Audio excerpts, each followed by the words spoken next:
All right. Now, for the benefit of the public, we have 6 attendees right now, and I'm going to remind them that the meeting was advertised, that the Borough Mayor and Council will be going right into executive session, that we will not come back into public session until at least 8 p.m., so they can certainly walk away from their computer and do something for the next hour. It might even be later than 8 p.m.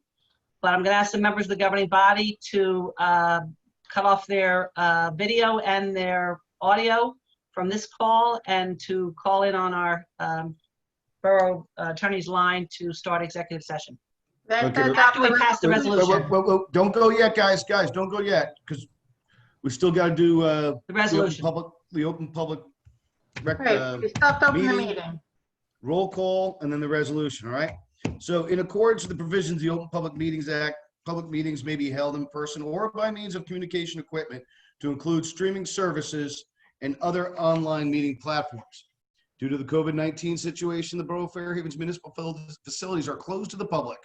This meeting is being presented through the Zoom meeting platform and is being broadcast from Borough Hall, 748 River Road, Fairhaven, New Jersey. Public participation for this council meeting of August 17, 2020 is available by call-in phone number or through the web conference Zoom.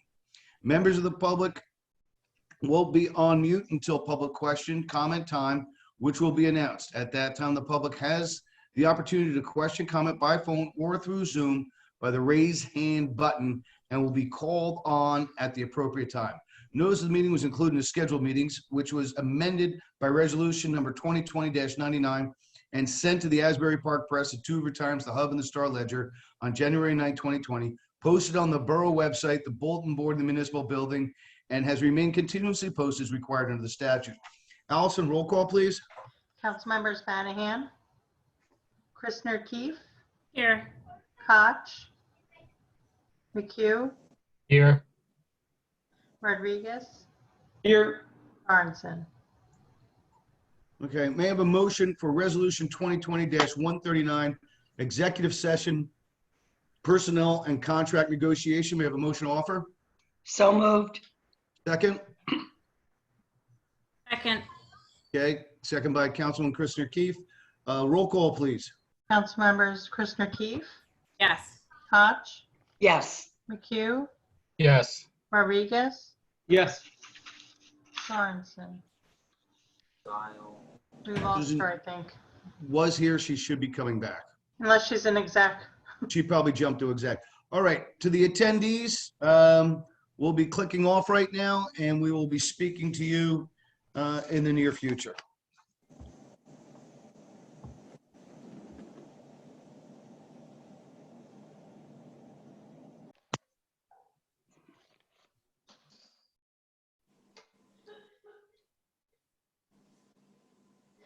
Let's give Chris another second. Here he comes. Right, bingo. Okay, recording's back on.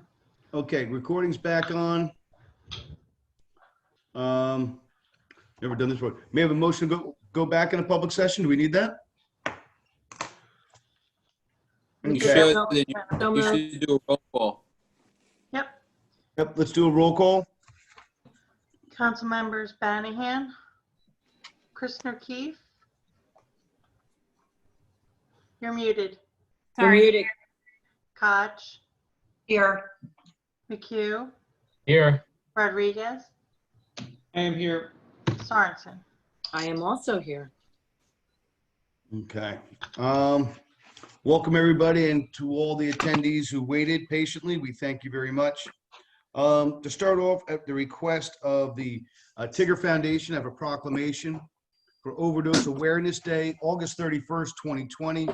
Whereas Overdose Awareness Day aims to raise awareness of overdose, reduce the stigma surrounding drug-related deaths, and remember those who have died or suffered permanent injury due to drug overdose. And whereas an overdose occurs when a drug or a combination of drugs, including prescription medications prescribed by a doctor, overwhelm the body. And whereas prescription and illegal drug overdoses are now the #1 cause of accidental death in the nation, surpassing car accidents. And whereas according to the Center of Disease Control and Prevention, more than 50,000 people die annually as a result of drug overdose, and another 2.5 million are treated in emergency departments for the misuse or abuse of drugs every year in the United States. And whereas, according to the Office of the State Medical Examiner in 2019, we lost 3,021 New Jerseyans to suspected overdose deaths. And whereas,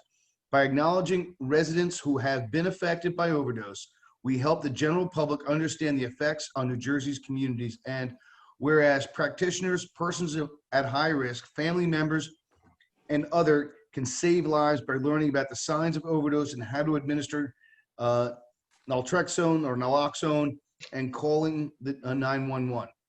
Now, therefore, be it proclaimed that I, Mayor Benjamin Lucarelli, and the Borough Council of the Borough of Fairhaven do hereby proclaim August 31st as Overdose Awareness Day in the Borough of Fairhaven to raise awareness through social media using this year's hashtags, hashtag overdose awareness or hashtag end overdose.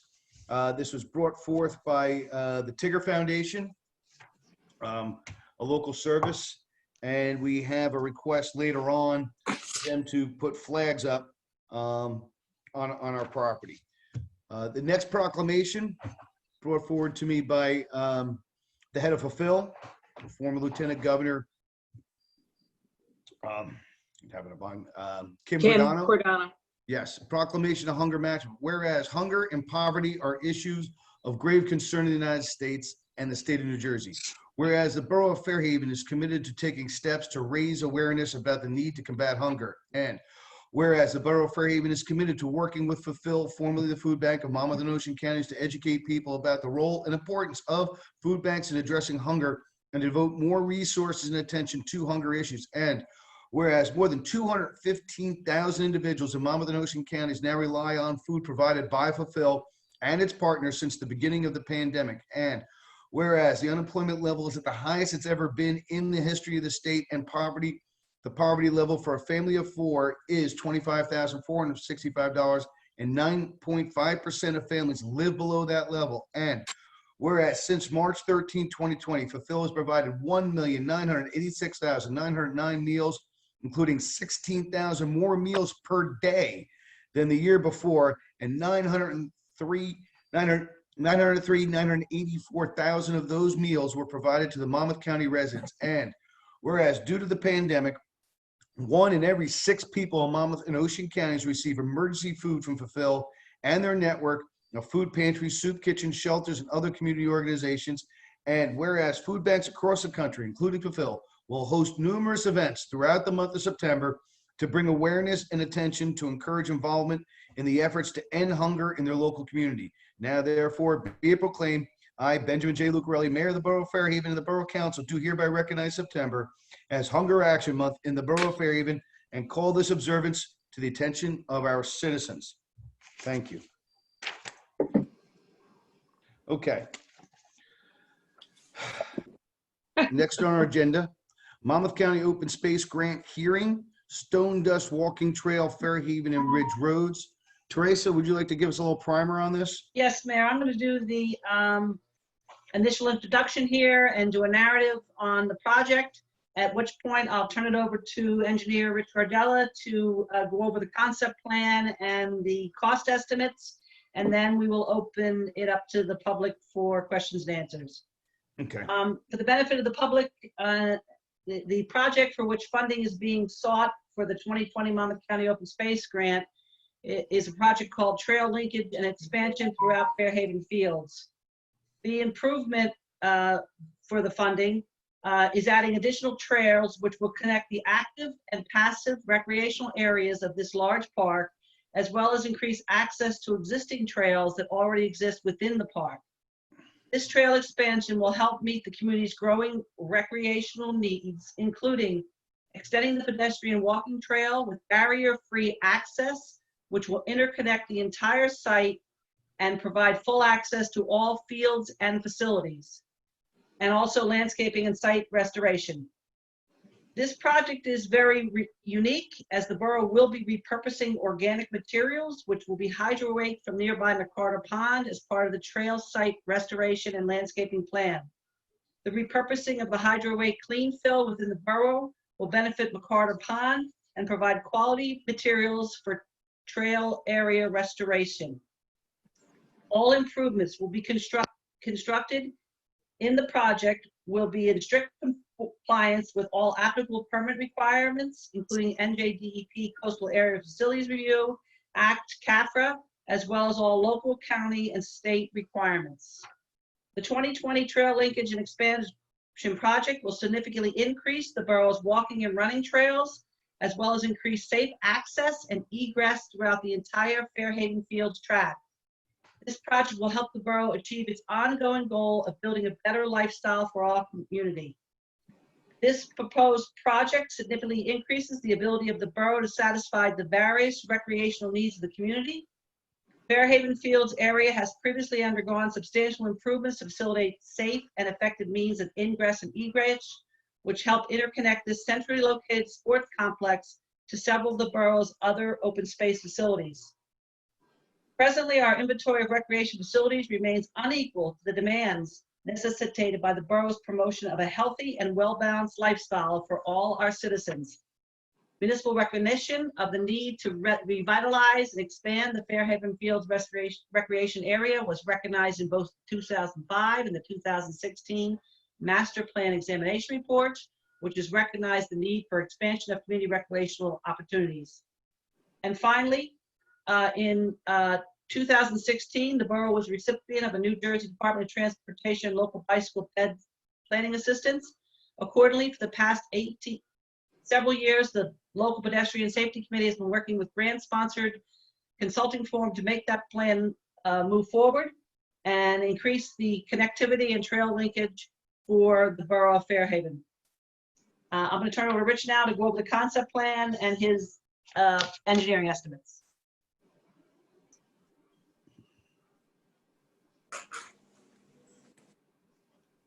Okay, good evening. Up on the screen, you'll see a portion of the Fairhaven Fields tract.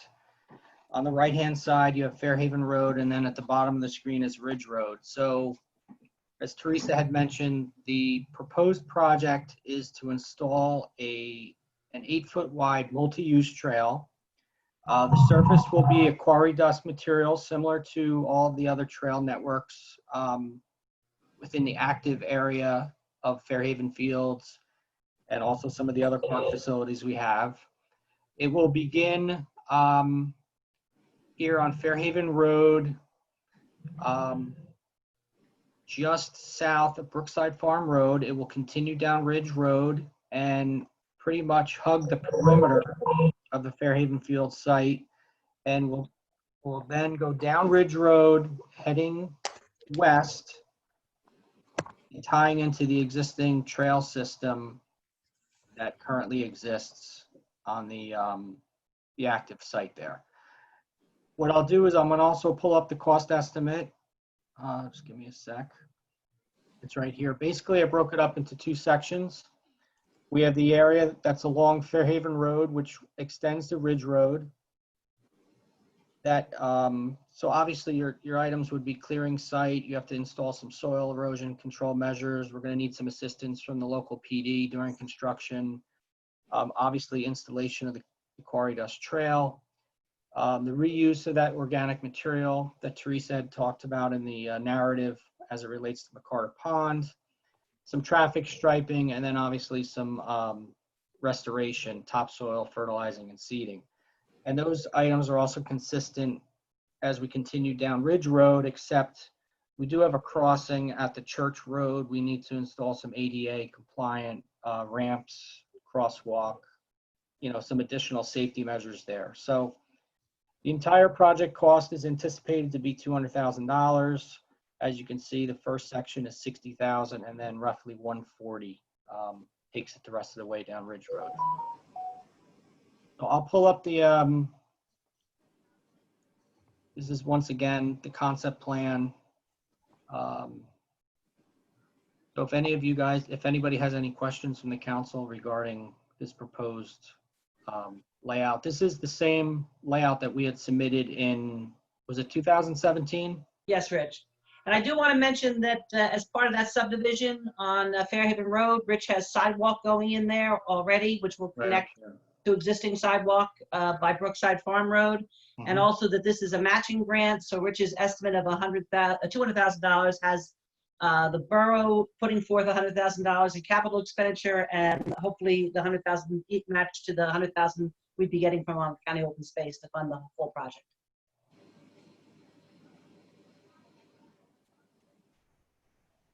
So I have a question. Go ahead. All right, that's Okay, so the organic material that you're going to be hydro raking from Carter Pond, that's going to be a combination of just the natural organics that lived and died in the pond, but it's also going to include runoff from fertilizers from the surrounding property, I would assume. So once you put that material down along the perimeter where the cherry trees are, how are you going to protect the trees from that material leaching into the soil? Will that have any effect on the growth of the trees? well, we're not taking any, I'll defer to Rich after this, but we're not taking any material from the bottom of the pond. This is strictly vegetation that's currently growing in the pond, and that's the purpose of hydro raking. It does not mimic dredging. It will strictly be the vegetation that's growing in the pond itself. Okay, and my second question is, what if you don't get the grant from Monmouth County? Is the project just put on the shelf? Or are you Unless going to- unless the governing body decides to fully fund the project in the future. We had applied, 2017. you know, we also, sometimes the state will come up with the grants that are for trails or for other linkage. We had looked at that a couple of years ago, I think, did we not, Rich? For Yes. NJDOT. You know, we're always looking for opportunities, and if we don't get this grant, you know, this is in our opinion, a very good project. Our stone dust trails are very well received here. And I know there are trails in the natural area, but this is a perimeter trail that's really going to appeal to, you know, the people from that neighborhood to have direct linkage, safe linkage down Fairhaven Road and Ridge Road to the actual main part of the park and the other trails. It also is, you know, handicap friendly and stroller friendly and all the things that we're looking for from, you know, that our residents are interested in. We haven't had a stone dust trail in any park that hasn't been extremely well received, and you can go out on any given day and any of our stone dust trails, they're really joggers, walkers, you know, you name it, they get a lot of use. Rich? How long before the, if we submit the grant, how long does it take for it to get approved? And is this really a 2021 project? That would be ambitious because generally speaking, first of all, they're a little behind anyway from the county, so I don't know how long it'll take them to go through these grant applications. But then, you know, we'd have to come back and Rich would have to fully design this. This is a concept plan for a grant. There's not a whole lot of engineering in this now. But ultimately, if we receive the grant, then we would go to a full-scale design of both the hydro raking and the actual trail development.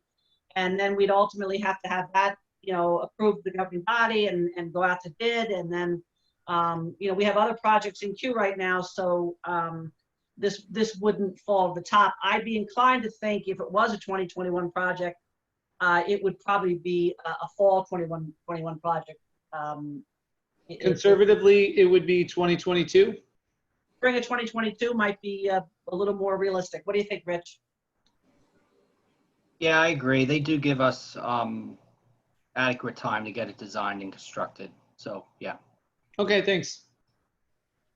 Rich? Yeah, Your estimate does not include the cost to hydro rake the pond, is that right? that is correct. Okay, do we know what that additional expense would be? No, well, that's what the, you know, we've had those estimates. I think there's the whole reuse piece of this is partially for the hydro raking, because one of the issues of the cost of hydro raking is transporting material And disposal. and disposing of it. Yeah. So that, it would bring the cost of that project way down because you're bringing it locally to reuse so close to McCarter Pond. Yeah, it might equate up to maybe 2/3 of that overall cost because of the transportation and disposal is what's costly. Right. And does anybody have a recollection of what that overall cost was or what the incremental? I'm just, I'm just trying to look at it as a whole you can't do the trail project without the material from the pond. So Teresa, wasn't the hydro raking when we looked into that, wasn't it, I want to say $45,000 and we were going to move forward with it. And then we found out that it was like another 100,000. I'm throwing that number out a little arbitrarily, but another 100,000 to get rid of the Organic matter. Yeah, organic matter. I was thinking it was closer in the 30s, but the other thing I think that is I very think the high end was here- 45 though. The other thing that's very relevant here is, this would be something that would go out to bid, and we were looking at just general cost estimates. We never put it out to bid, but I think the companies that do this hydro raking, it's very competitive, and I think we might be very pleased when we went out to bid if the cost for the actual raking itself would come in, better than we even anticipated. The cost for the trucking and the transportation and the disposal, that's a tougher market. Those numbers are not as competitive as the hydro raking market would be when it came to a bid, I don't think. And isn't this something that I think the Environmental Commission, and I think they were very big on this They're very project. interested in getting the hydro raking done at McCarter Pond. Yeah. And then this is a win-win to get, both be able to facilitate that project and then do something that creates safety for our residents, because I know that I've seen a lot of kids walking out on Ridge Road and Fairhaven Road, and I think this, completes. And I think another thing trails. if you're really invested in this project, if it became to the point where the hydro raking piece of it was cost prohibitive, you could go back to the county and say, we're going to use another base for these trails. The county's really invested in the actual trail project. And we found the county in open space grants to be very easy to work with when it comes to getting a project complete. And the governing body could always take a look at those bids and say, we want to move forward with this, but we don't want to do the hydro raking piece if it came in cost prohibitive. Right, Rich? Yes, that is true. Yes. So we're just looking to get buy-in to put in for the grant. We're not actually spending any money right now, and it doesn't look like we would even spend any money till 2022. Is that right? That's true. What Okay. you're really doing tonight is you're getting input from the public, and we're asking the governing body to pass a supporting resolution. As part of the grant submission, Allison will take copious minutes of tonight's public hearing. She would certify the resolution. She's already advertised this according to the grant regulations. So tonight is really twofold: to get input from the public and then to move forward with the approval of the resolution support from the governing body. If we don't get the grant, you don't have to move forward. If we get the grant, and we've gotten grants before where the bids came in much higher than we anticipated, and we had to turn around and rethink the grant or rethink the project and amend it in some way. Can I just jump in, Councilwoman Sorensen from the Environmental Committee? One of the quotes from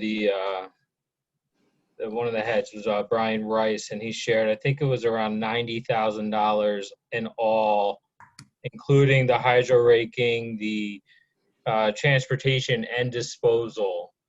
And it wasn't broken down, but if you remember, the transportation disposal was the significant part of that. So if that helps answer your question a little bit. Rich, I had a question. So how did you reach the $12,500 for the unit price for the reuse of material, though? What was factored in for that?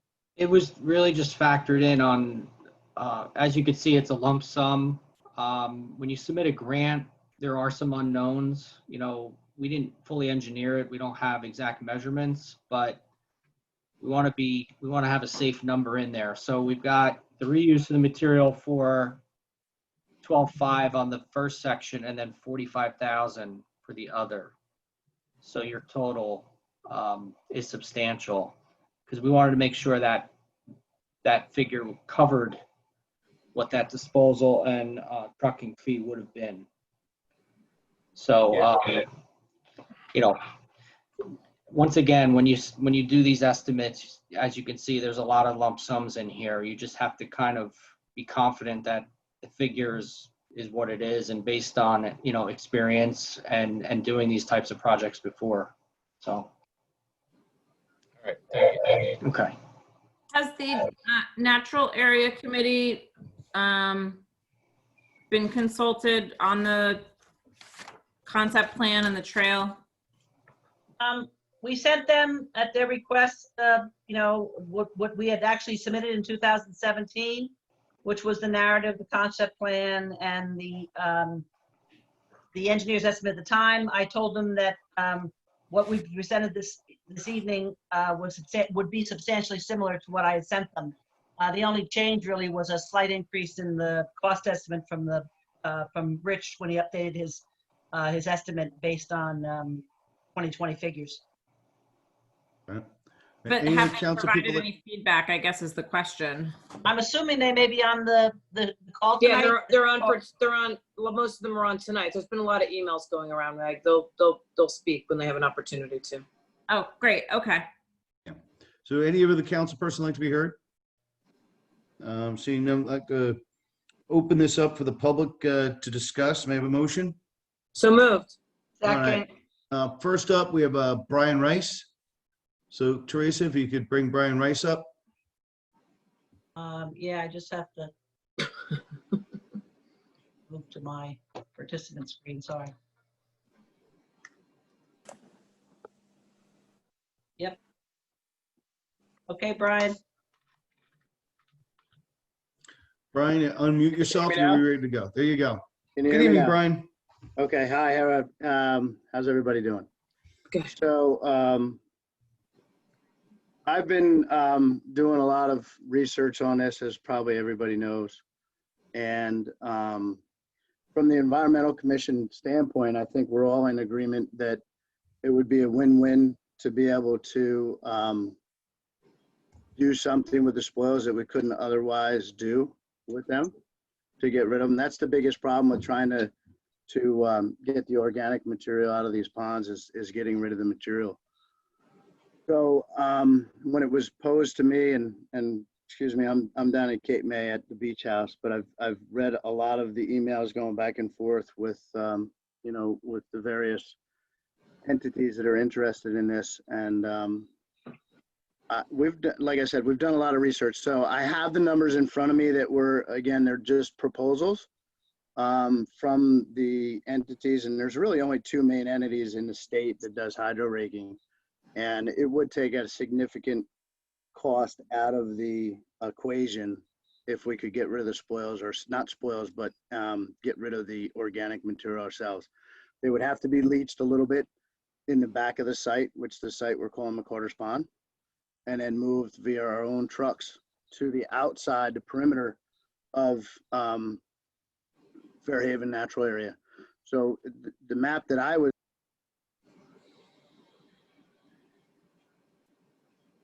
anything that would be impeding or going into the middle of the natural area, which I really like, and it would kind of facilitate getting rid of this organic material and kind of killing two birds with one stone. I've got many hats on here. Rice Associates obviously is a company that I'm deeply involved with. We do dredging, we do all this kind of work, and from my standpoint, that's always been the difficult part, is getting rid of the organic material. So I mean, I'm here for questions, but I think that I speak for the Environmental Commission, that we're in you know, full agreement that it would be a good project to work on. It's great that the Borough and Council dusted this off from 17, and I think it's you know, it could be a really good project for the town, and really, you know, move forward with moving the pond to a better state than it currently is. Good. We just have to remember that we don't all own, everybody owns the pond and the natural area. So we're trying to do, I think, as stewards, the best thing for both areas. And I believe in my heart of hearts, this fits right into the master plan and what we're here to be stewards of. Gotcha. Thank you, Brian. Do any of the council people have any questions for Brian Rice? No, I would just echo what Brian was saying, having served on the environmental with Brian, certainly the pond is discussed almost at every meeting. And Brian, I was referencing one of those bids from 2017, and obviously the price would change, but it was, I think, a $90,000 for everything. Could you share possibly, if through your research, what bulk of that cost was in transportation and disposal out of that 90,000? Mike, I actually have that. I pulled up the estimates. This is Teresa. We had disposal sitting, depending on whether they're wet or dry, at between 29 and 58, and this was 2017 cost, and trucking at another almost $11,000. So a good chunk of the entire proposal, the hydro waking back at the time was only 38,000. The crane was 3,800, and the excavator that you would have to use if they needed it was another 7. So a solid almost possibly 70,000 plus of the contingency was to dispose of the vegetation and truck it. Exactly, and those are the numbers I'm looking at. Not to just to concur with Teresa. And these were, and Teresa reminds me, these aren't really bids. These were just estimates to give us some ideas of what it would cost the town to facilitate this. Yeah, thank you. I just kind of wanted to get that out there because I think, Brian, to reiterate what you were saying, the 2 birds with 1 stone adage allows us to kind of take care of being more self-sufficient within the town. So that's always great. Thank you. Thank you, Mike. If nobody else, Ruth Blazer, let's recognize Ruth Blazer, please. Hey. Good evening, Ruth. She's You just has to unmute herself. I'm calling in by phone. Oh, we got We you, can Ruth. hear. We can hear I you. heard you. well, you answered most of the questions I had. I just feel that this is a nice to have thing, but it's not a necessity. And in this particular climate, we should deal with things we have to have rather than the niceties. Although, go ahead, submit the grant, see what they say. Okay. Thank you, Ruth. Susan O'Brien? Oh, hi. I have a couple of questions. I'm sort of concerned about the trees. Now, you say that the hydro raking stuff is going to be placed along where the trees are, and it's going to remain. Is that correct? Am I understanding this correctly? Rich, could you bring us through that process, please? Yeah, the material will be placed in conjunction with the location of the path. So I have a picture here. And where's the path? The Is path- it on the east side of the trees or the west side of the trees? I don't know if you're on the Zoom call or on the phone, but I just pulled up a photo of and I'm assuming you're talking about the cherry trees. Yes. The intent is to hold the path as close, adjacent to the split rail fence. Okay. That's along. And Fairhaven Road. what's And the Susan, they're not going to be cutting the roots by any means, which I know yeah, was a but concern. it depends on how everything is being placed. If they're coming in with heavy equipment, it's going to crush the roots. And I'm really concerned just because they're so exposed at this point. No, we understand. Yeah, I think the idea is the reason the roots are exposed is that we've had a lot of erosion there, and for the organic material to really replace the soil that's been eroded away, and to recover the roots. And the idea is to really is to perform these activities so as to secure the future of the cherry trees. So is the hydro raking going to be placed by hand or by machine?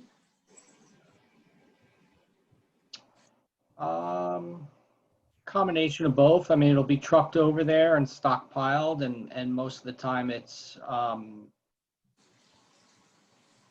like more of a landscaping type measure where they're going to have to rake it in place and what have you. There won't be any heavy equipment, heavy compaction equipment in that area. Well, how about when the trail goes in? Does that get compacted by heavy equipment? No. Typically they shovel and rake it into place, and they use a small tamper. That's a really good question though, Susan. I agree. I think we have to be really careful or we're going to lose those trees. I don't have a problem with putting the path in if you get the funding, but I do have some concern about those trees. And I do have a question, Rich, regarding the remnants from the pond. They have to be tested, correct? Yes. Or maybe that's a question for the Environmental Commission. But I mean, they have to be tested, and I think they have to be tested more than once, if I recall. I'm racking my brain from a couple years ago, but I think they have to be tested more than once. Like right when they're pulled out, and then right when they're going to be reused or something. Or I don't know if I'm remembering that correctly. Brian Rice is raising his hand. He may know the answer. Pick me. No, yeah, they have to be tested. This isn't something where we can just hire, a hydro raking firm and have them hydro rake it and just, get rid of it. It's all tested. And if there's any heavy metals or any of that material, that's all going to be in the mud. And again, we're not dredging. So that the mud and stuff is not coming out of the pond. You do that and we're getting into a whole nother phase of your dredging. And that's not what we're doing here. Yeah, but I mean, Mrs. O'Brien had some really good points, and I want to, Yes. the most important thing is to make sure that we maintain and save those beautiful cherry trees. I think we'd all be, hung from the rafters if something happened to those. Let's move on to, I think, Susan, are you done? Any other questions? For the time being, yes. Thank you very much. Okay. Richard Fuller. Teresa, please bring up Richard. He should be up.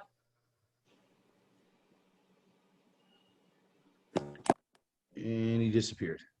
Well, I had to promote him to a panelist. Okay.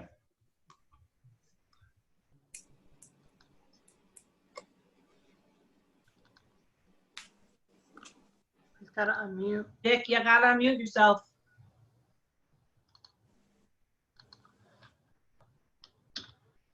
Okay. Try again. There he is. Can you hear me? I'm sorry. Can you hear me? Yes, we can hear you, Richard. Sorry. I'm a little confused about what we're talking about. Are we talking about spoils? Are we talking about the organic material that has collected and perhaps now forms the bottom, or is the bottom, or isn't the bottom? Or are we talking about raking material off the surface? Talking about vegetation that is actually below the surface of the pond, that they come in and rake and remove. It has nothing to do with getting close to the bottom or taking any of the, like Brian said, any of the organic material, the mud or anything that's at the bottom of the pond. No, we've been talking about organic materials and spoils. So are we talking about the organic material that has collected over years and years, or are we talking about the material near the surface? Material near the surface, that's vegetation. So we aren't talking about spoils. No, that's not spoils, that's vegetation. No, That's right.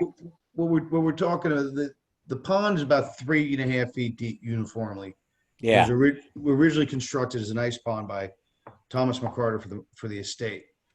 Right now we have about two 2 feet or so of organic material, more in some areas. Some areas it's actually, we've got so much organic material, it's now considered a wetland and we can't touch it. But the idea is to take that 2 feet or so of organic material above the sand or soil layer, bottom of the pond. Take that, remove that organic material.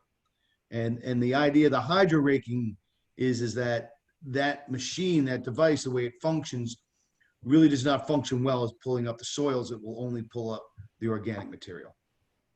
Okay, but we're talking about what we've always been talking about then. We're talking about the spoils. No, No. we didn't talk about spoils. No. Spoils would be at the bottom into the mud and the sand of the pond. Okay. This is vegetation. Stop If you the ever seen a carbon hydro semantics. raking machine, We're it's talking vegetation. about and we're talking about doing that once, taking that material and underlaying the quarry stone. Is that correct? Once. We're not talking about any sort of perpetual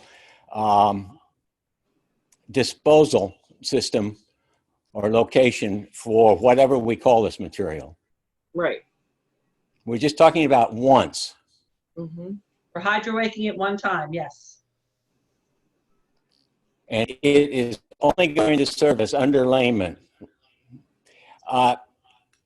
If Rich is there, is organic material of this sort, it's spongy wet and it's spongy dry and it's incompletely decomposed, so it smells.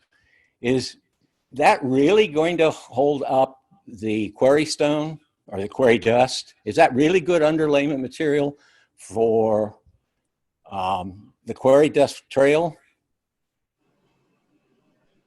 Well, we had mentioned earlier, there's going to have to be a drying time involved.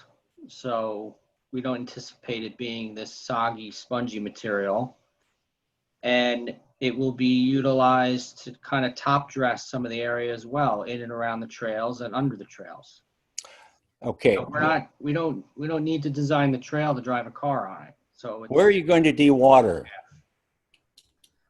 Most likely. Where are you going to dewater this material? Are you going to dewater it at McCarter Pond or in the natural area? We don't have those specifics yet, to be honest with you. It depends on the vendor or the contractor. We would have to look at the process on how we do that. As you probably know, many years ago. Honestly, it's one or the other. So. No, but dewatering is a major issue. And many years ago, the Environmental Commission did an intensive study of McCarter Pond, and the culmination was a complete engineering plan. And the concerns there were erosion and dewatering. And the solution involved a 3-foot berm to keep the material out of Fourth Creek and Derry's Pond. And where you're building, there are 2 direct routes that go to the pond, one down the middle of the center trail, and one in through the sewer drain, storm sewer drain that is piped to the same area. The entire area slopes towards the northwest area, right toward the entry to Derry's Pond and to Fourth Creek. That's a major concern. And you don't currently have the plans that take account of the fact that you've got drainage going down from the area you're working in, drainage going right down to that area, and you've got 2 direct routes. Dewatering is a major area, erosion is a major thing, and you're going straight for that area. Do you argue that since you're only doing it once, that it's not a problem? I don't think we need to argue at all. I think it's the hydro raking. I don't mean that. I don't mean we disagree. The hydro raking process is a lot different than dredging. I think 15 years ago, they were looking at actually dredging the pond. And they obtained the permit to handle the spoils. This is the organic material. It's a much different process. What fraction of it are you going to be able to put in this project? I'm sorry, I missed that. Fraction of that in McCarter Pond are you going to be able to put here? What fraction you mean from a quantity standpoint? Will you complete the entire McCarter Pond with the material?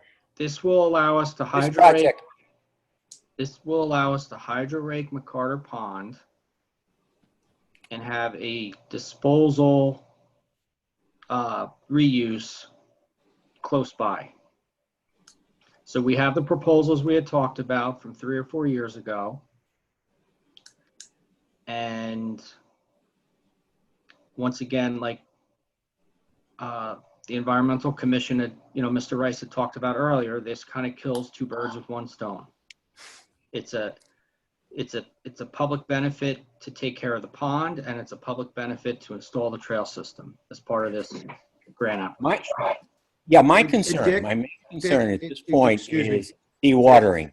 Yeah, Dick, I truly appreciate your comments. We've got a long agenda ahead of us. You've gone past our traditional 3 minutes. And you're also asking questions that really aren't appropriate for this point in the design. I think, Rich has tried to answer your questions.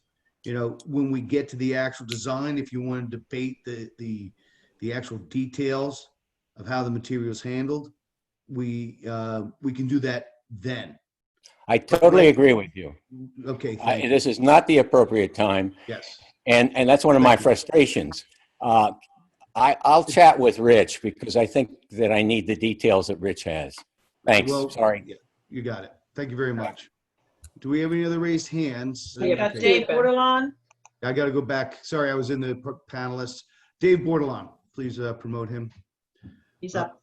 Dave, good evening. How are you? Thank you. I'm doing good. Can you hear me? Yes, we can. A question I had was the size of the trail. Am I correct to understand that it's 8 feet wide? Yes. It seems that the existing dust trail, I might be wrong with this, is that the same size as the existing trail that runs around the fields? Same width?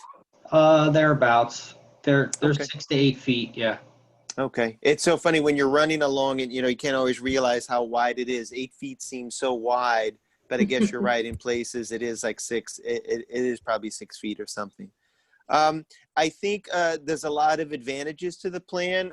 Like Dick, I guess I was thinking about, more in the weeds, and that's kind of an interesting expression in this case, about what would happen once the material is dried, because I do have questions about compaction and how well it would work as an underlayment for the trail. But it's an interesting idea.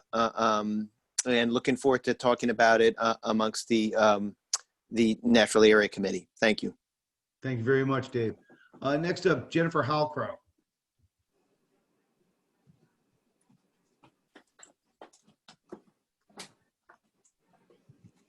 Hi. Good evening, Jen. Hi, how are you guys doing? Wonderful. Just a quick question. Most of my questions have been answered. Just had some concern for the trees across the street. I like that the path is going close to the split rail. Where would this, I couldn't really see on the picture how long or where a sidewalk was mentioned by Brookside. That was my one question. The other question, it will look similar visually when it's dry out and compacted to the other existing gravel trails in town. Those are my two questions. Thank you. Thank you, Jen. Rich? Yeah, so as part of the subdivision that was recently approved at the planning board level, it's the larger tract just south of Brookside Farm Road. They will be installing sidewalk along the frontage of Fairhaven Road. As part of this grant, we had to stick to just the trail. We, I think back in 17, we had talked to them initially about including some of the sidewalk there, and they said, no, just keep it to, Monmouth County. They like to fund more passive park, et cetera, type projects. So we kept it to the stone dust, and yes, it will be the exact same consistency and material as the other trails. I think the stone dust, it does look, being that it's the natural area and the trees, I think it complements that better than the sidewalk. I think that will look very nice. Thank you. Thank you. Let's see, Paul Ferguson. Hi, it's Carolyn Ferguson. Good evening. Hi. The underlayment, is that something that's been done before, using material like this as underlayment? I was wondering where the idea came from, or? Rich? Yeah, I mean, typically when you have a hydro raking type material, organic matter, you want to look at alternative ways of getting rid of it rather than just trucking it to a landfill. So this is something we looked at. This is something we talked to the county about, the open space folks, and we feel it is an advantageous way of trying to get both projects done. So yeah, and it is not unique. Like I said, reuse of this type of material is widely used on various projects all over. Okay. The stone dust trails, what kind of maintenance do they get? Like, what kind of equipment might be expected to go on them over time? Like, do they get cleared in the snow? They do not get cleared in the snow. The maintenance we typically do is hand raking. And we also sometimes use what we call the Sand Pro. It's the little machine that we drag the ball fields with. And we just pull like a nail drag behind it just to scarify the material, and it's more for weed control. Okay, great. And every few years, Carolyn, we do bring in an outside contractor to put additional stone dust down. We do it ourselves in certain areas, but we freshen them up every few years with an outside contractor for more stone dust. Great, thank you. And then, Rich, the notes 5 and 6 refer to the concrete crosswalks, I think. 5 and 6. I was just want to make sure I understood where they were on the map. That would be over at the church driveway. It's the gray hatched road that comes in. Right. Ridge Road. I have a note. It says ADA ramps and striping at access road. So we need to provide a safe, accessible route across there. Okay. So the only concrete parts of this are at that entrance to the church? Yeah, we would curb the radius and then install appropriate ramps for ADA. Okay, great. Mm-hmm. Okay. As you guys know, I'm the chair of the Natural Area Committee, and I just wanted to answer Councilwoman Christner Keefe's question, like how we got involved. We noticed this item on the agenda for the last Borough Council meeting, and our committee started emailing amongst ourselves, and that includes our liaison, Sue Sorensen. And at that point, Councilwoman Sorensen shared the concept plan with us. But we hadn't seen like the budget or any narrative. So that's why many of us were here to learn more. Okay. Thank you. Thank you, Carolyn. All right. I see no other hands up, so I may have a motion to close. Motion. Thank you. Second. We have a motion and a second. Very good. Workshop session, request from Fairhaven Business Association regarding the sidewalk sale lawn signs. Teresa, Susan, who would like to take this one? And actually Carolyn's on too, so she can also answer that as well. But the Fairhaven Business Association is going to be doing a sidewalk sale, I believe end of August, and they want it just as they do every year. They'd like to have some, the traditional lawn signs that they put up. Carolyn, do you know if they're going to also put up or do they want a sign at the entrance of Fairhaven like they have done in the past for other events? Has anybody brought that up yet? You hear me? I don't know. Yeah, we can hear you. We can hear you. I honestly, I'm not the organizer for that event, so I don't know the answer. I'm sorry. Oh, okay. I think it's standard. It's just the standard lawn signs that they're looking Mhm. for, and then they may possibly want to put a sign up at the entrance as they have done with some other events as you drive in from Red Bank into Fairhaven. All right, so can I have a motion to allow the Fairhaven Business Association to put their signs up for their sidewalk sale? So moved. Second. All in favor? Aye. Aye. Okay, next up is Overdose Awareness Day request for signs and flags. What this comes down to is in conjunction with the proclamation I just read on behalf of the Tigger Association, what they would like to do is, I guess, between January 1 and January and June 1, Monmouth County lost 85 people to overdose. What they would like to do is come to either our Borough Hall or another location somewhere in town, and they'll put 85 small purple flags, which is the color of this awareness, for a 1-week period to raise awareness about overdose and basically to everybody to think about or be mindful of the telltale signs of drug abuse, specifically opiate. And I just wanted to bring this up to the council to see if you'd be amenable. I guess it's for the 7 days leading up to August 31st, or a few days before and a few days afterwards. Would the council be amenable to 85 small flags in and around our electronic sign? I think it's great. Okay, everybody's good. I see heads going up and down. All right, I'll let them know that for 1 week they can have that and put some small tasteful signage up so people understand what it is. Very good. I thank you all for that. 2020 budget status, Teresa. Yes, I just wanted to point out to the governing body that in your packets, this meeting and once a month for every meeting moving forward, I did include a budget status report. Obviously, we wouldn't have done it before we adopted the budget because the temporary budget doesn't make any sense to give you a budget status report on. But I want to bring to your attention, if you look at this, it gives you every line item in your adopted budget.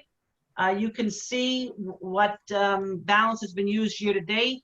I'll give you a good example. Sometimes you'll see something's been used 100% and it's only July. Well, if that represents a payment to PERS and PFRS, it would be 100%. But as you look at your other line items that are discretionary, let's just say they were legal or they were police O&E or they were other things, usually we like to keep our tracking, no more than 50% by the end of June and then forward. So we use this with the CFO and she watches it very carefully, and monthly she will email myself and our assistant CFO asking us about certain items that she is concerned about.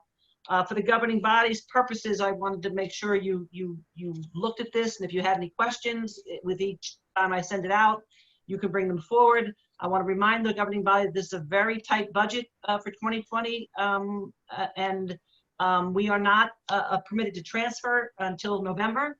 So we have to be very careful that we don't overexpend any given line item prior to being able to transfer. And then you also have to keep in mind, if you see a line item that is in need or going to be in need of a transfer, where's that going to come from? Because we have to take it from some other line item in this budget. So it's all our responsibilities to watch this carefully and to make sure that we understand what's going on in every line item. And I encourage you to read it and to go ahead and ask me any questions.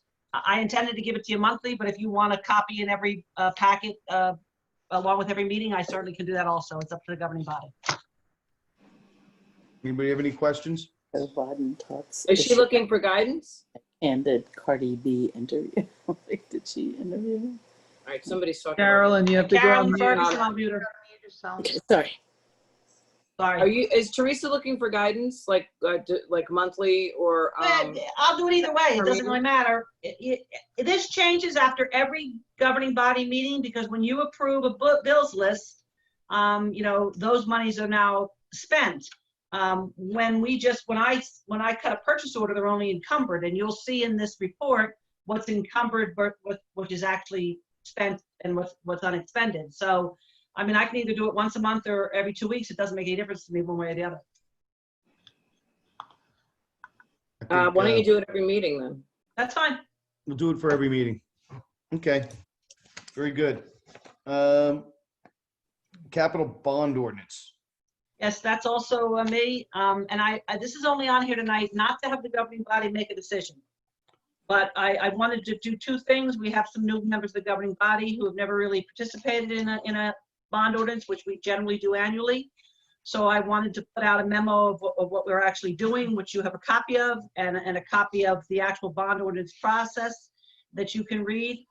And then what I ended up giving the governing body in two separate spreadsheets is the spreadsheet that we had worked on as the actual sidewalk and road and drainage improvement spreadsheet, showing a possibility of the $2.417 million worth of outstanding road projects, less available funding we have from prior ordinances, leaving us with the 2.1 million. And then I turned around and put on a larger, the legal size, actually 6 or 7 year capital budget spreadsheet, showing you what is in consideration for this year that the governing body may want to go ahead and authorize by a bond ordinance. One of the items was the street sweeper in the amount of $325,000. Additional drainage improvements to do that area over by Buttonwood we talked about, which would be another $150,000 we would need. And then, of course, we're going to need $250 for Hanson Cooney and $75 for Hunting Lane, bringing the total to $800. You could possibly take the Hunting Lane piece out of there if you so desire and pay for that out of budgeted capital or another type of capital. But ultimately, you can look in prior years, we had greatly significant, much higher capital bond ordinances than we would have in this current year. All I'm looking for from the governing body is a guidance to what we actually want to fund for this year. And you can either put this back on your next agenda and give me the actual go-ahead, because what happens is bond counsel and the CFO will work on the bond ordinance, and then it would be introduced and advertised in a public hearing and it'd be ultimately adopted. So it's really something we should make a decision on in September. We usually do it earlier in the year, but everyone's budget got adopted late this year, so we're a little later than we usually are. But generally, we speak about it in July or August and introduce a meeting or two after. So I'm open-minded. I just wanted you to be able to look at this, ask me questions on it, understand the process. And so when we put it on the next time, you can give me some guidance on how you want to move forward. I'm happy to answer any questions now, or after you guys get a chance to read this further and want to email me and Colleen Lapp with any questions that you may have on this. Right. No, thank you for laying this out. You did a great job, Teresa. And this includes the River Road West project too, so that's good. Well, yeah, that's already been authorized, Susan. That was in a prior bond ordinance. I'm just looking at it. It's got all of it on there. Yeah, I'm just trying. I meant you even included it in the list. Sorry, Yeah. I didn't say that right. It's getting late. I know. I'm trying very hard to not blindside the governing body and make sure I get stuff out there in a timely manner so you can give it some thought and ask some questions, and then we'll bring it back up again the next meeting and try to get some direction forward. Mm-hmm. Perfect. All right. No questions. Let's move on with the agenda. Special meeting facilities. It's been recommended to me by a couple of council people that in order to get this facilities projects moving forward, that we have a meeting in person where we can put actually the paper plans out in front of us. We're not looking at little screens. If we need be, we can play with the crayons and go over it. We did put an email out requesting dates. We did not get replies from everybody. So I wanted to put it on the workshop session just to discuss it. Is the council in favor of having a special meeting, perhaps not this late in August, but sometime in early September, right after Labor Day, so we can really get these projects moving forward. We're down to some fairly simple decisions. I think with the DPW, it's either the building goes up front and we go with the original plan, or we look to relocate the facility in the back and move things around a little bit. And then the other issue would be to really look at some concept drawings of Fisk Street and what maneuvers we make from there. So may I hear from each council member? And just jump in, whoever's. Ben, can I just jump in? I Yes, don't know please. I think this is a great idea. I really do. I think that we, if we can socially distance in a room, I think we owe it to the residents of this town to roll up our sleeves and really get this done. Not looking at little screens. I agree with you. I think if we can even put like charts up on the wall. We all got a chance to write. But I think that this has been 5 years in the making. We're in the red zone. We're almost there, and we just keep getting knocked out of the red zone, and we can't seem to get a goal. And I think that it would be really advantageous to all of us, and especially to the residents, for us to move these projects forward. And we need to all come to terms with mitigate as many of the negatives and really look at as many positives as we can, and we all need to come together as a group and really do that. And it would be really difficult to do that on Zoom. And I think I commend you for recommending this. I think this is a great idea. Mayor, may I? Yes, Chris. Both Councilwoman Koch and I had extensive conversations about this concept.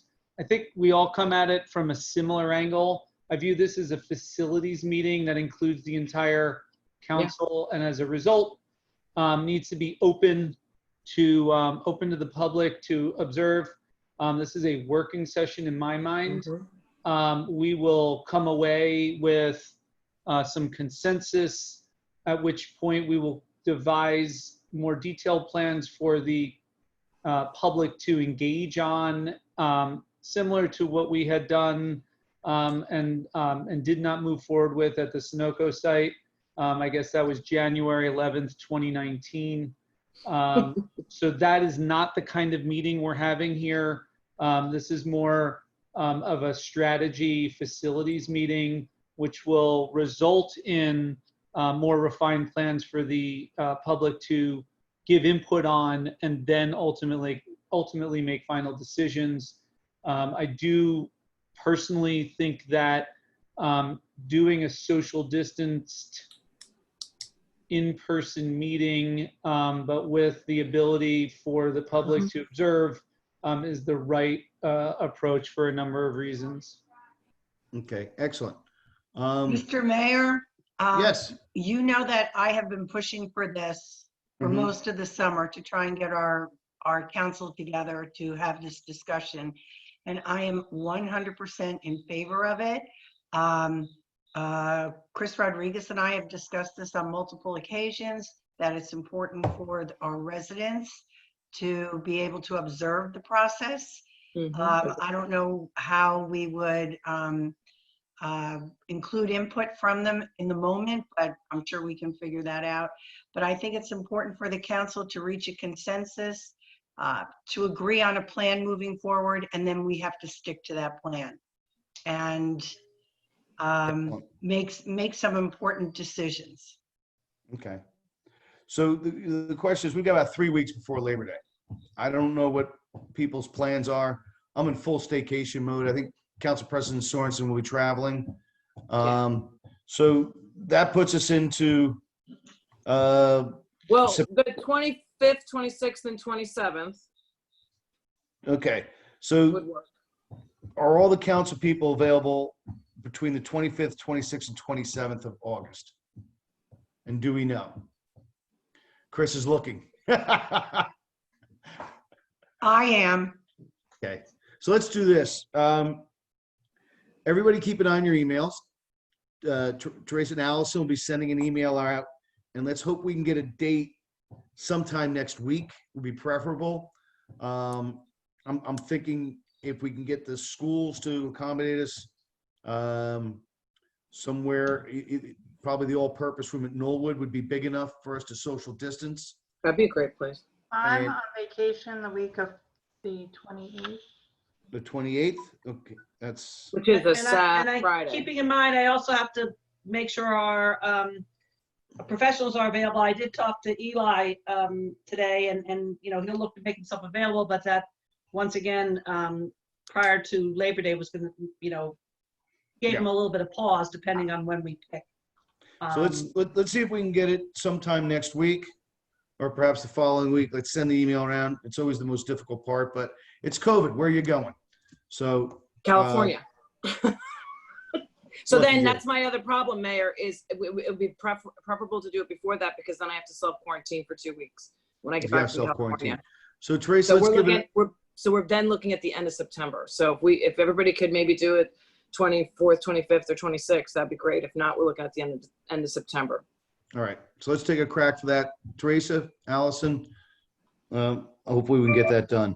Let's go on to the next item on the agenda, the Tropical Storm Isaiah's review. You know, I would like to say this, before we move on. We owe a deep debt of gratitude to really the DPW, our police department, our first responders, staff at Borough Hall, and Bill Brooks, our forester. I spent a lot of time out on the road, and I was mayor during Sandy, and I got to say this was a very well coordinated effort. The chief, I don't think he slept for weeks. I don't think Rich's crew really slept at all during that period of time. And Bill Brooks was doing a marvelous job coordinating between the JCP&L crews, the tree crews, and our DPW, moving trees and doing things like that.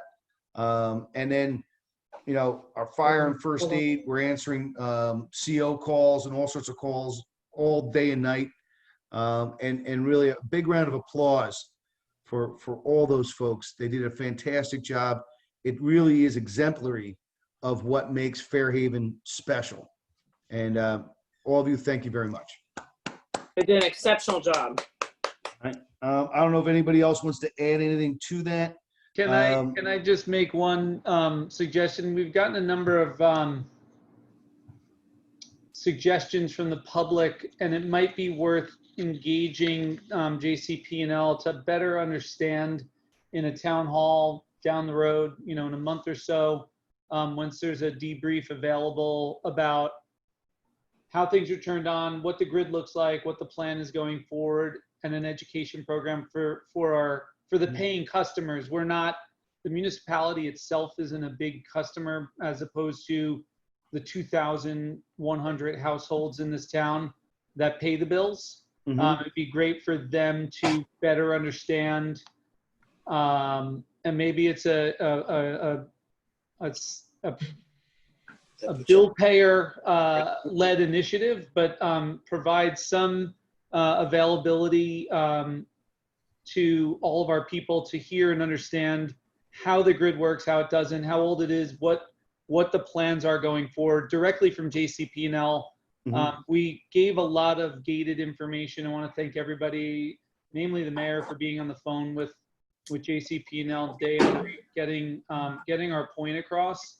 But it's really it's the bill payers that are out there that I think are the key stakeholders for JCP&L. It'd be great for them to hear from the utility about what it is, how it works, and how it doesn't work.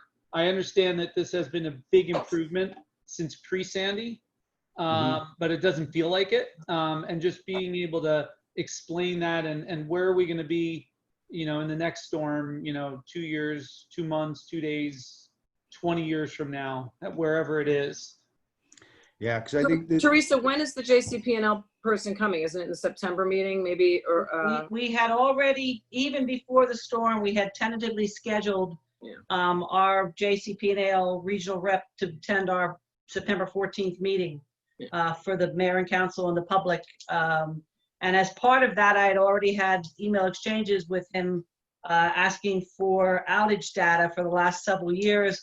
I had to pick 5 addresses in Fairhaven. I picked them from 5 different locations in town, and several of them were from residents who had complained in the past that they had a serious outage issue.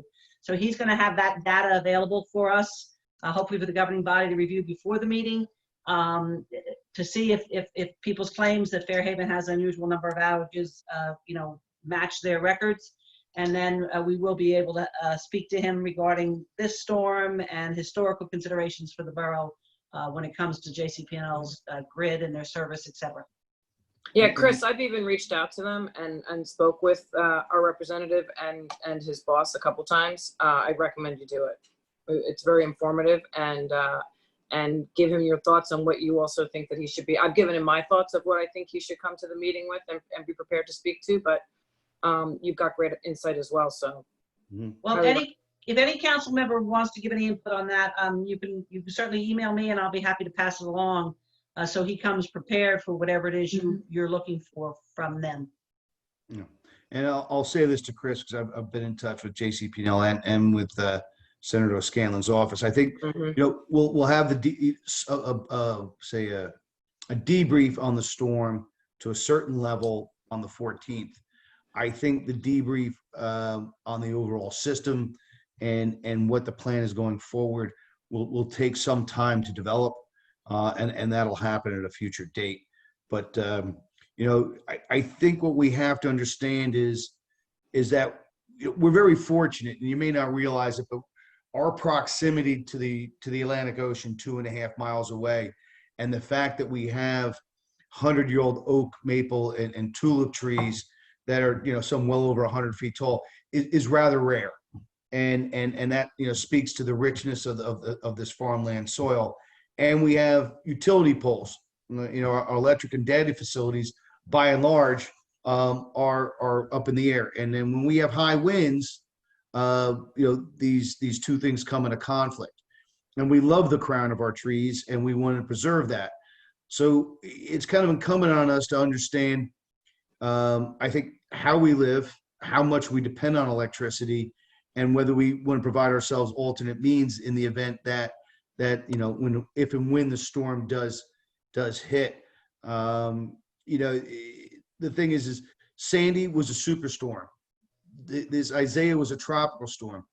Katrina, although a hurricane, really, Isaiah was somewhere in between as far as the damage goes. We haven't had a category 1 or 2 storm, never mind a category 3 or 4. So we should be mindful of that.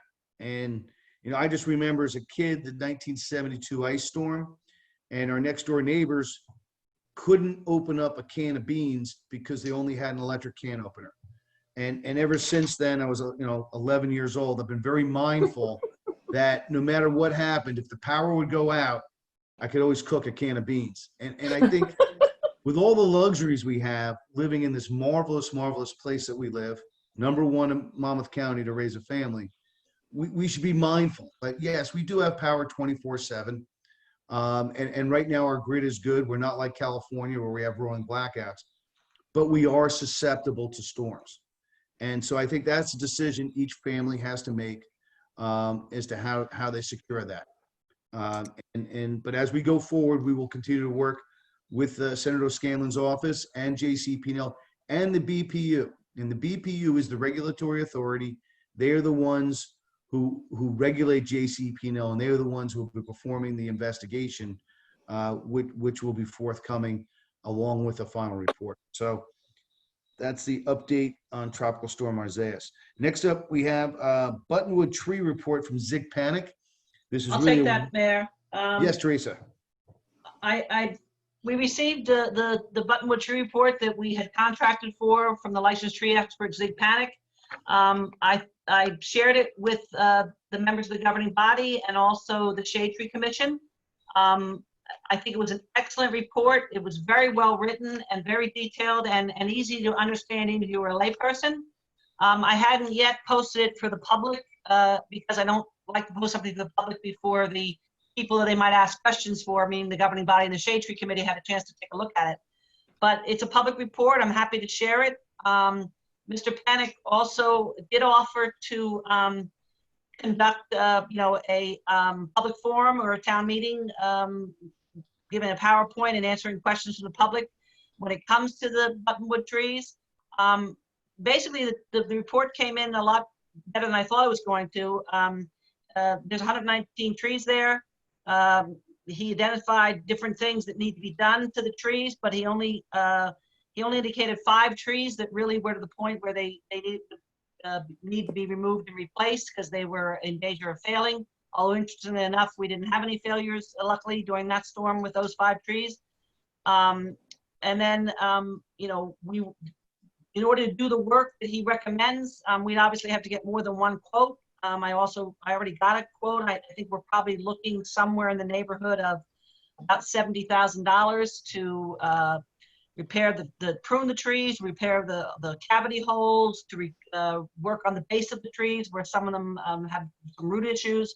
And then there'd be 5 trees that would need to be removed. So obviously this would be a current fund budget. It's not in the 2020 budget. Whether or not we can, you know, bring ourselves to put it in the 2021 budget remains to be seen. But I certainly think we should, you know, let the public see this report, share it with the people who live on Buttonwood, let the Shade Tree Commission weigh in, and know that we hopefully in the next couple of months can come up with a path forward.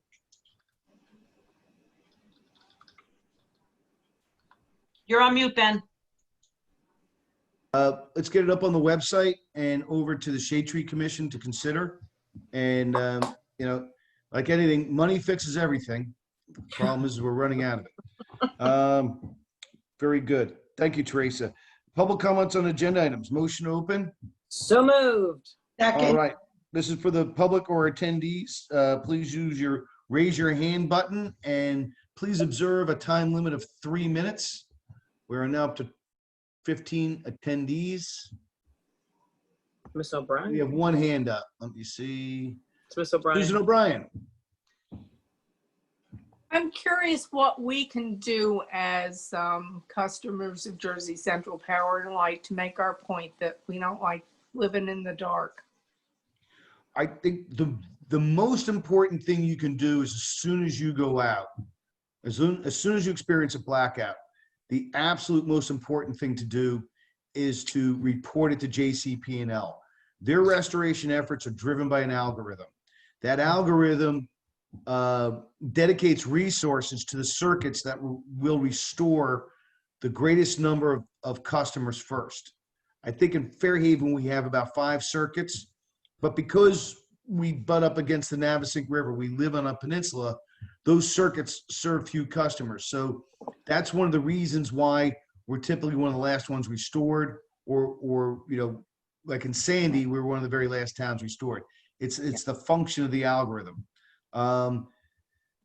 That is probably the number one. The discussions as far as what the future, say, investment into our grid to make it more robust, and this past Isaiah storm really affected the transmission system more than it did the distribution system. Yes, we had I think about 31 instances or so of trees down, taking out poles and power lines. But the big delay was getting the power to our substation in Fairhaven, and I am in discussions with JCP&L about that fact. But when an outage does happen, the number one thing to do is to report it. If you know your neighbor's on vacation, they even mentioned this in one of the calls. If you know your neighbor's on vacation and you know their power is out also, you call them and ask them to report it. That's how vital it is reporting the outage. And then going forward, we'll just be working with them. You could feel free to write them a letter or send them an email off of their website for any other further concerns that you may have. Well, sometimes they do have public meetings. I know that I went to one and I testified because it was, it must have been after Sandy. And I can remember the comments that we got back, and I believe Teresa mentioned them, that our grid was antiquated based on the information from the out-of-state power company employees who had to work on it and get us back up running. And this time too, I'm sure. Mm-hmm. They seem to, from what I understand, they seem to have a lack of real coordination in getting trucks where they needed to be, and everything coordinated. And one would think that after Sandy, they would have had a better disaster plan in place. And that would be something that I would want to push for. Yes, I think they did make some great improvements post Sandy, but the comments I received from many residents, the concerns were made very well aware to JCP&L about some of the performance as far as communicating. And of course, the guys who came in, come from really far away as Indiana, Georgia, Florida, and they're hired guns. They get paid by the number of people they restore. They do not like sitting around. So if you had a moment to speak to them, I'm sure they were griping somewhat. But the other thing you could do, of course, is I'm sure someday there will be a hearing before BPU. You can make your concerns known then, and that would probably have the greatest impact. All right. Let's see. Any other? TC has her hand up. Hi, Good evening, Tracy. how is everyone?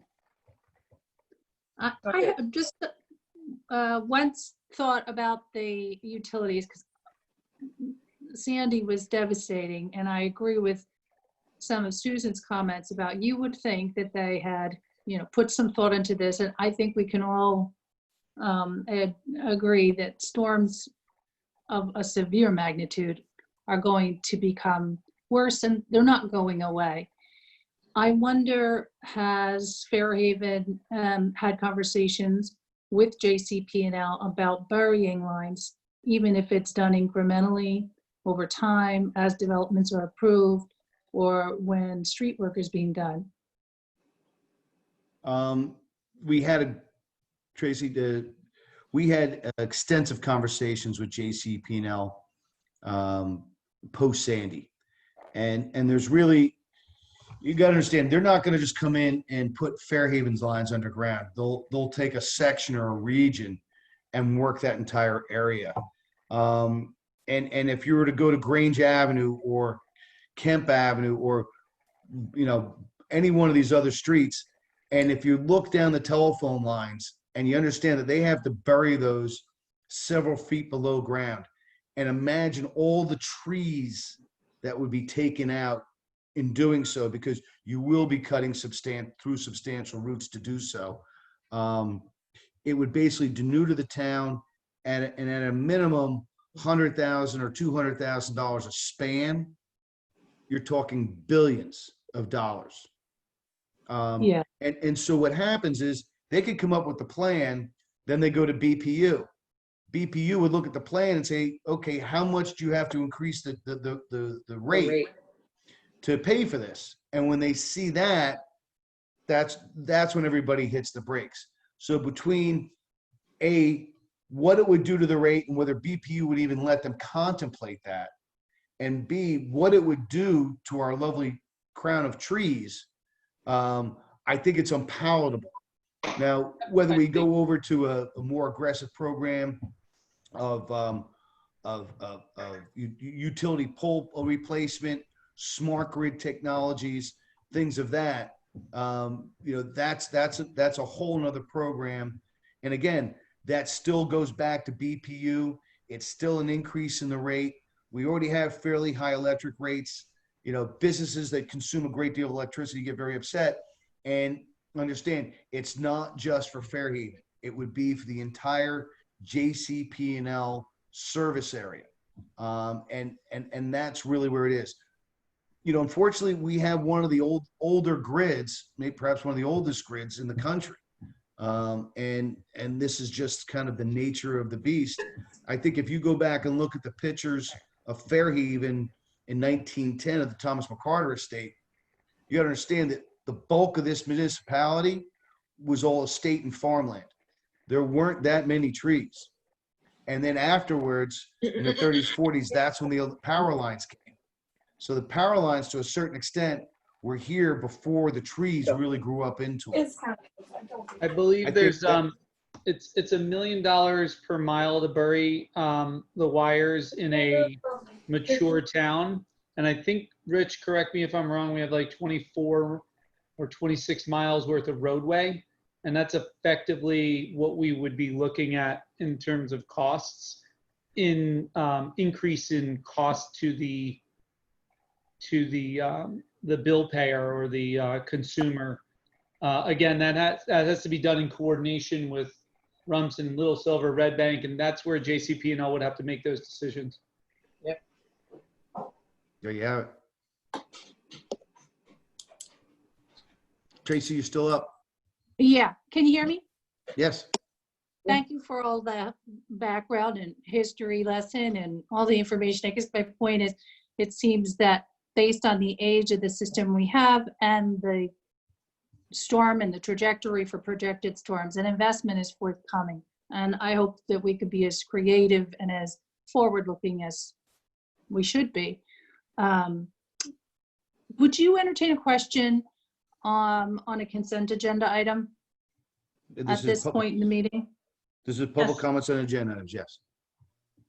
And this is having to do with the resolution to hire Mr. Powell from Nassau Capital.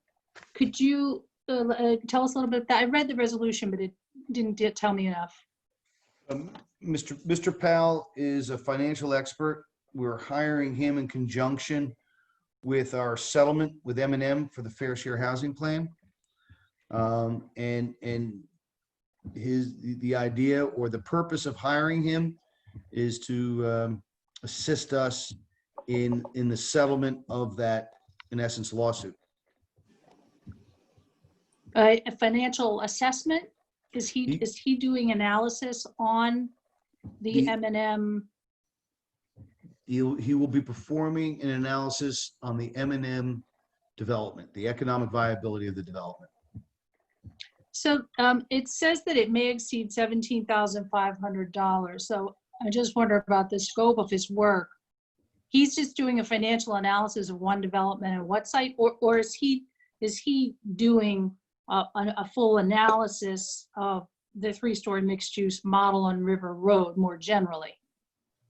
I It's believe the one it's- site, and the language you hear there, see there, Tracy, is common language we put in that has more to do with the pay-to-play paperwork that needs to be submitted by this type of a appointee. The 17.5 I don't have would any, be, Teresa, I'm sorry, I don't mean to speak over you. I don't have any problem with the language. I was asking for explanation or a little bit more information about his scope of services. understood, and his scope of services are really germane to just that site. And it's not saying that they're going to exceed 17.5. It's just put in there so we get the proper paperwork, should that be the case. Did he prepare a proposal in response to a request? Gave us an estimate of what his services would entail and may amount to, depending on the level of work required from special counsel. So his analysis doesn't have anything to do with the other pieces that are part of the overlay district along River Road. Not directly, but they may indirectly. Right, Tracy? Mayor? The 3 minutes are up. Thank you. Anybody else? Seeing none, motion to close. So moved. All righty. We're now going on to approval of minutes, July 27th, 2020 regular meeting and July So moved. 27th, 2020 executive session. We have an offer. So moved. Second, Second. Second. roll call, please. So members Christner Keefe, Yes. Koch, Yes. McHugh, Yes. Rodriguez, Yes. Sorensen. Yes. Okay, now we're down to committee reports. Finance, Councilman Banahan is not here, and I think we've discussed our budget. Personnel, Councilman Christopher Keefe. No updates from personnel. Thank you. Planning and zoning, Councilwoman Koch. Betsy? Not much is going on. Our zoning boards, can you hear me? Yeah, you're scratchy though. Yeah, Digital My issue. reception is scratchy too. Our zoning board meeting was canceled due to the power outage, so it was carried to The next meeting, which is September 10th, it was just one application that was carried over. Tomorrow night, we have a planning board meeting. There's only one piece of new business, which is an application for a minor site plan adjustment. So not much is going on. Thank you very much, Betsy. Police Fire OEM, Councilman McHugh. Yes, just short and sweet.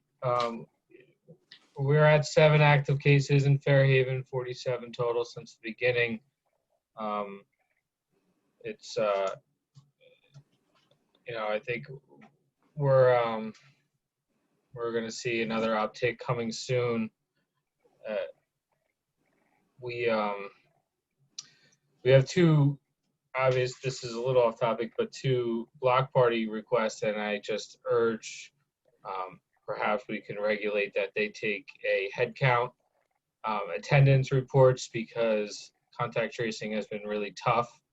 Test results have been, in some cases, it takes over 2 weeks to get test results.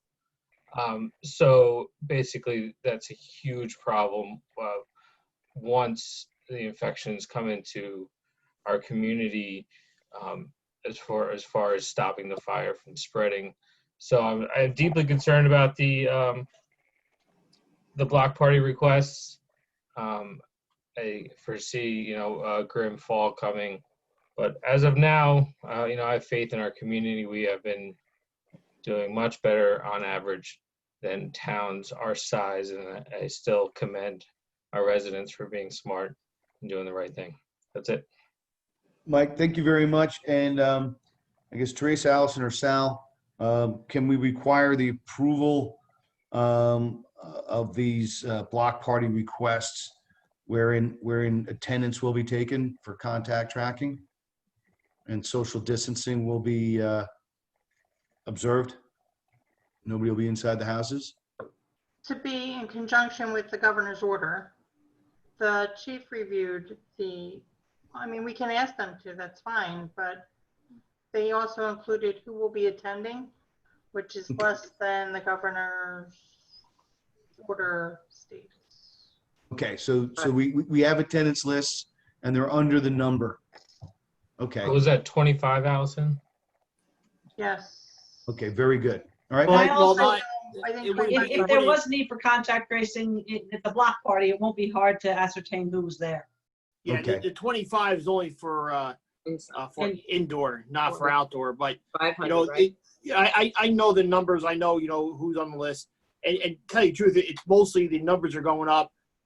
It's mostly college age young adults, and they're getting, a lot of them are getting tested before they go to college, and that's when they're coming up. I don't think it's so much that, you know, it's coming from other places in Fairhaven. It's just that there's a lot more testing going on, and a lot of this testing happens to be college age kids. That's where most of it's coming on. But the block party, there, like you said, there is a list of who the neighbors who okay it. I don't want to say so much attendees saying that all the neighbors have to sign it, but I think to try to get them to give you a list of the attendees ahead of time and try to, you know, as long as they follow the governor's order, that'd be tough to do. Okay. All right. So we'll just approve it as it is, but let them know the concerns. I think would be a good way to go. All right. Engineering, DPW, Borough Facilities, Councilman Rodriguez. Sure, thanks. A lot has already been said, but I want to reiterate something the mayor said earlier. I want to thank the DPW for some excellent work getting the streets put back together in a difficult time after the storm. Want to thank the police and all of our volunteers, namely on Sunday when the power was coming on for many in town. My neighbor who has since moved out, Andrea Armstrong, and Jim, longtime residents, multiple decades here, have moved down to Vero Beach.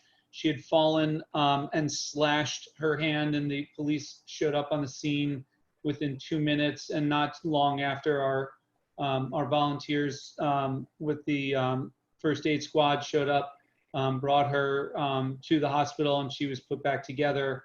So I just want to commend everybody who was involved there. Was an excellent showing by our professionals our volunteers. As far as the moving on to brush committee, we did not meet due to the outage. We also had planned, Councilwoman Koch and I had planned to speak to a number of residents, and both that meeting and the committee meeting that we had scheduled were both nixed due to the tropical storm.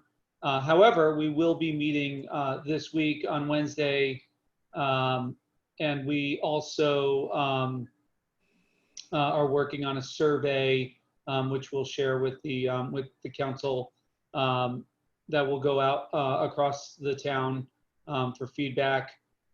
And I don't believe we'll be having a grind until after we do additional collection and after Labor Day. It is well known that we are not at capacity, but we're approaching capacity.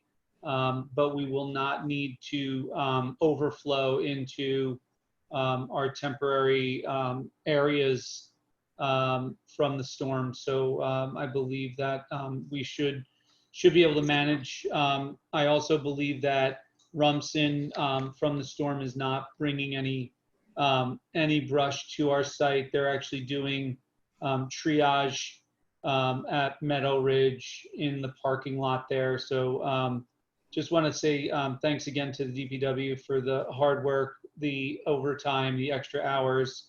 And I know they've all got families and they're all out of power and living in the same difficult times that all of our residents are. So I just want to tip my hat to those folks and say thank you. So with that, I'll turn it back to the mayor.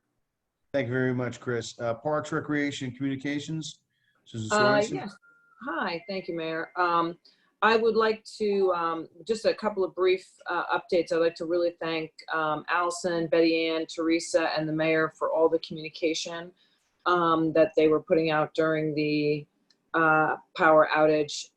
Made my life a lot easier being away and then having to, spread the word. So I really want to thank you guys for being right on top of it and helping out the residents in that way. From a recreational perspective, I'd like to just remind everybody that right now we do have baseball open for our residents, but be mindful, specifically the attendees or the parents at the games, to please wear their masks and practice social distancing. We've been seeing that not happening, and we really would like to be able to continue to provide outdoor activities for our kids. I think it's very important for our children to be able to socialize and be outside in a healthy and safe manner. I know that Fairhaven Soccer, they're still planning on moving forward, Fairhaven only, of course, but they're still working through some of the ways that they're going to go through that, and they've been working very closely with DJ and the Recreation Committee to make sure that we're adhering to not only state guidelines but some guidelines that we are putting in here within Fairhaven to keep everybody safe. And then on the last note, there was an announcement that went out last week, but I would just like to reiterate that I'm sure it comes as no shock that we have to postpone until 2021 Oktoberfest. There was a lot of work that went into that, also Fairhaven Day. And we thought we came up with a really great solution. And as we got closer to the event, we just couldn't figure out how to do it in a safe way for our residents. So on to 2021. So that's it. That's all my updates, Mayor. Thank you. Thank you very much. Introduction to ordinances 2020-04, amend Chapter 30 land use by creating a new zone of affordable housing zone. May I have a motion to offer? Motion. May I have a second? Second. Roll call, please. Council members Christner Keefe, Yes. Koch, Yes. McHugh, Yes. Rodriguez, Yes. Sorensen. Yes. Excellent. Hearing and adoption will be October 13th. It's got to go to the planning board. So the meeting will be October 13th. October 13th. Wonderful.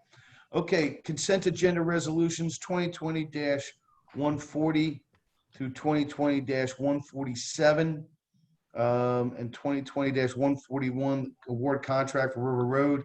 This will be the A project, will be the base project plus one options 1 and 2 per the engineer's recommendation. May I have a motion to offer? So moved. May I have a second? Second. Roll call, please. Councilmembers Christner Keith, Yes. Koch, Yes. McHugh, Yes. Rodriguez, Yes. Sorensen. Yes. Okay, department reports, July 2020, Borough Clerk, Dog License, Planning and Zoning Board, Tax Collector, Police Department, and Municipal Court, 2020 budget status. May I have a motion to accept as submitted? So moved. Okay. Allison, I'll let you pick who first and second I of that got one. it. Go to the borough. Please stand and identify yourself. Actually, just raise your hand, clearly stating your name, address for the record. May I have a motion and observe a time limit of 3 minutes. Motion open. So moved. Second. Susan O'Brien is up. Okay, I forgot to mention that there was a response from our police department when I called 911 when one of the Osmos workers was injured across from me. They were checking the telephone poles. And I have to tell you, Officer Lambert, and I don't know who the other officer was, were wonderful. They responded really quickly and did first aid, and then until the ambulance came. I mean, Sherry did a really great job. Yes. She is quite remarkable, especially in delivering first aid. Ruth Blazer. You have to unmute. Soon get there. We're waiting for you, Ruth.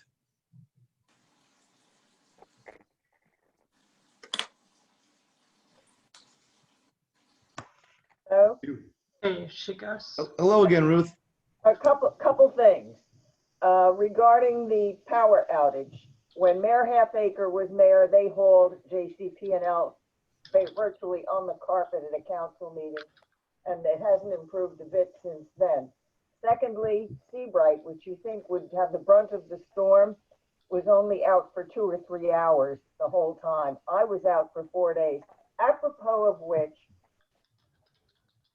having no power, which means no fans, no air conditioning, nothing, for 3 days and 4 nights, it sounded like I had 2 Harley-Davidson motorcycles on my back patio idling because of neighbors with generators. I would like to see you pass a noise ordinance for people who have generators to insulate them or in some way negate the noise. It's not as if I moved in next to an airport and then complained about the planes.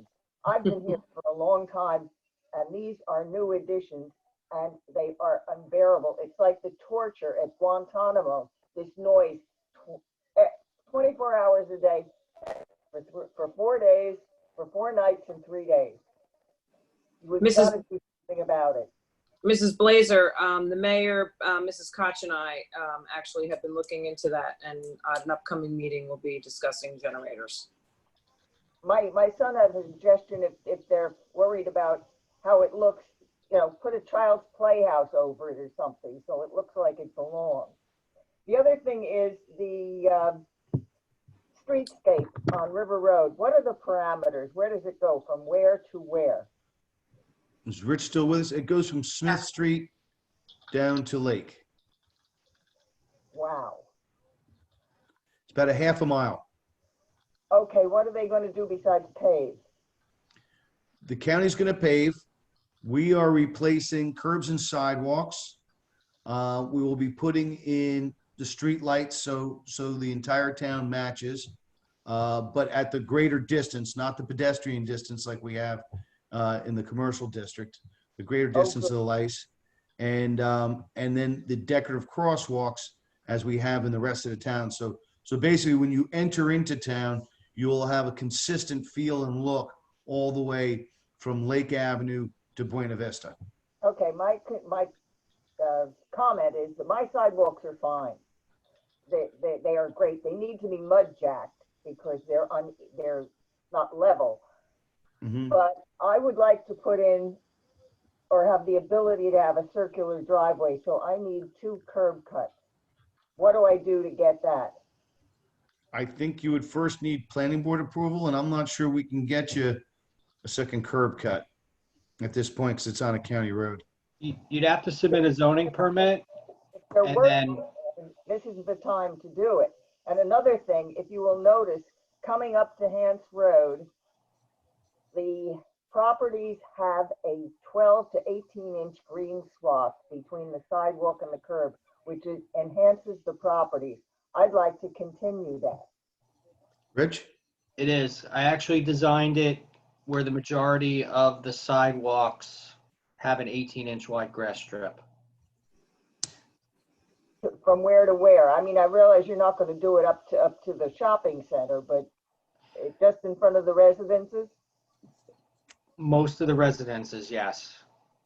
Okay. Yeah, so it'll have the same design consistency as we have on the east side of town. Yeah, because I rode down River Road in Rumsden, and their River Road properties have this thing all the way down. It looks great. Thank you. Okay. You're welcome. Anybody else from the public? Seeing none, we have a motion to close. So moved.